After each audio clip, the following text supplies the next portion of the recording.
নরসিংদীর মনোহরদী বেলাব সীমান্তবর্তী আরিয়াল খাঁ নদী থেকে রাসেল মিয়া নামের এক নির্মাণ শ্রমিকের মরদেহ উদ্ধার করা হয়েছে। রোববার সন্ধ্যায় দুই বন্ধু সাঁতার কেটে নদী পারাপার হওয়ার সময় রাসেল নিখোঁজ হয়। জানা যায়, রাসেল চাঁপাইনবাবগঞ্জের শিবগঞ্জ জালমারি বিনপাড় গ্রামের জহিরুল ইসলামের ছেলে।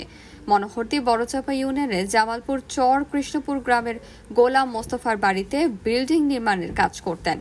আরিয়াল খাঁ নদীর সাঁতার কেটে পারাপার হওয়ার সময় নিখোঁজ হয় তিনি। স্থানীয়রা অনেক খোঁজাখুঁজি করে না পেয়ে বেলাব ফায়ার সার্ভিসে খবর দিলে স্টেশন অফিসার ইয়াসিন ইকবাল এর নেতৃত্বে মরদেহ নদী থেকে উদ্ধার করা হয়। মরদেহ ময়নাতদন্তের জন্য নরসিংদীর সদর হাসপাতালে পাঠানো হয়েছে।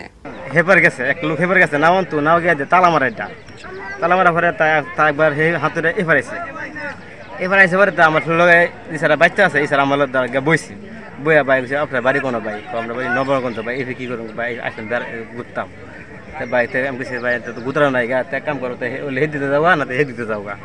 তো আমি এক কাম করে দিয়ে নৌকা আছে, আমি তোমার নৌকাটা হিচ্ছা তোমরা তুলে দিই, ফারিয়ে যাওয়া যাওয়া বলুন যে হ্যাঁ ফাইট নামে বসছে। নামা দেখছি দুটো হাতও দিচ্ছে, হাতও দেওয়া কত ঢুকাইছে। আয় আমার যে এনাইছে পরে আমার যে এটা হেপার গেছে গা, তা সে ডুব পড়ছে।